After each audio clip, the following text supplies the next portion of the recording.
नमस्कार दोस्तों ना जाने कितने लोगों ने मंदिर के लिए अपनी जान दांव पे लगाई थी।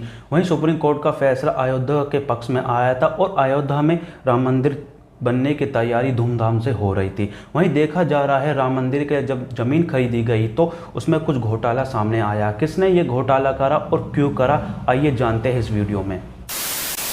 दोस्तों ज़मीन का कुछ किस्सा ऐसा है कि जो सबसे पहले जिसकी ज़मीन थी वो कुसुम पाठक थी। उसने 2010 से 2011 में रवि तिवारी और सुल्तान को अपनी ज़मीन बेची थी, मगर उसने रजिस्ट्रेशन नहीं करा था, सिर्फ एग्रीमेंट हुआ था। यानी 2021 को उसने अपनी ज़मीन अपनी 2 करोड़ में बेच दी थी। वहीं अब ट्रस्ट के जो राम मंदिर के मालिक हैं उन्होंने कहा था कि हम 18 करोड़ में अपनी ज़मीन, जो उनकी ज़मीन है वो अपनी ज़मीन कर ली थी।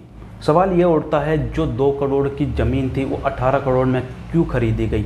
ये सबसे अहम बात है कि 2 करोड़ की ज़मीन 18 करोड़ में इसलिए खरीदी गई थी। 2010 से 2011 में जो 2 करोड़ की ज़मीन थी वो अब रेट बढ़ते बढ़ते 2021 में 18 करोड़ हो गई थी। सवाल ये भी उठ रहा है कि जो ये कार्यकर्ता थे इन्होंने आपस में ही कुछ पैसे खाए हैं। कुछ मंत्रियों का, कुछ राजनेताओं का ये कहना है कि जो राम मंदिर के उसमें इन्होंने पैसे खा लिए और ट्रस्ट ने साफ मना कर दिया, हमने कोई भी पैसे नहीं खाए हैं।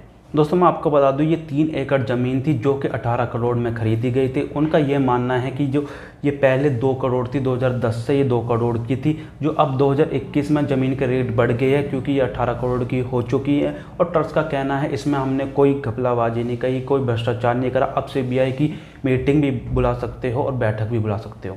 महाराष्ट्र सरकार ने और दिल्ली सरकार ने आरोप लगाया है कि इसमें कुछ भ्रष्टाचार हुआ है। 10 मिनट पहले तो ये 2 करोड़ की ज़मीन थी और 5 मिनट बाद ये 18 करोड़ की ज़मीन कैसे हो गई और इनके आदमियों ने यही ज़मीन खरीदी है। परंतु ट्रस्ट ने मना कर दिया, हमने कोई भ्रष्टाचार नहीं करा। आप अपनी कार्रवाई कर सकते हो, सुप्रीम कोर्ट को में कार्रवाई कर सकते हो, हमारे ऊपर CBI मीटिंग बिठा सकते हो। और हम पे आरोप तो लगते रहते हैं, यही नहीं हम पे गांधी की हत्या करने का आरोप भी लगा है, ये ट्रस्ट के मालिक ने कहा था।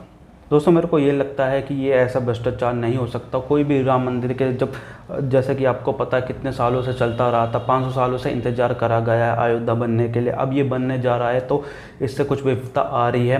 मेरे को नहीं लगता कि ये पैसे खाए होंगे या भ्रष्टाचार होया होगा। ये लोगों का पैसा है, ये राम मंदिर का पैसा है, इसलिए कोई लगता नहीं कोई भ्रष्टाचार ऐसा कोई करेगा। वहीं देखा जा रहा है सरकार को ऐसा लगता है इसमें भ्रष्टाचार हुआ है। ये अखिलेश यादव को लगता है, ये मनीष सिसोदिया को लगता है, यही महाराष्ट्र सरकार को लगता है। दोस्तों इसमें देखना होगा कि ये सारे जितने भी आरोप लग रहे हैं क्या झूठे होंगे या सच्चे होंगे।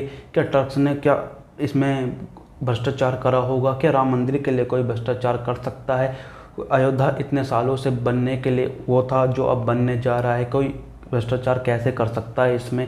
ये सारी CBI जो मीटिंग बैठेगी, ये CBI जो जांच होएगी वही बताएगी अब इसमें कितना भ्रष्टाचार हुआ है, कितना सच है, कितना झूठ है। ये तो आने वाला कुछ वक्त ही बताएगा। CBI जांच होएगी तभी पता चल पाएगी। धन्यवाद दोस्तों।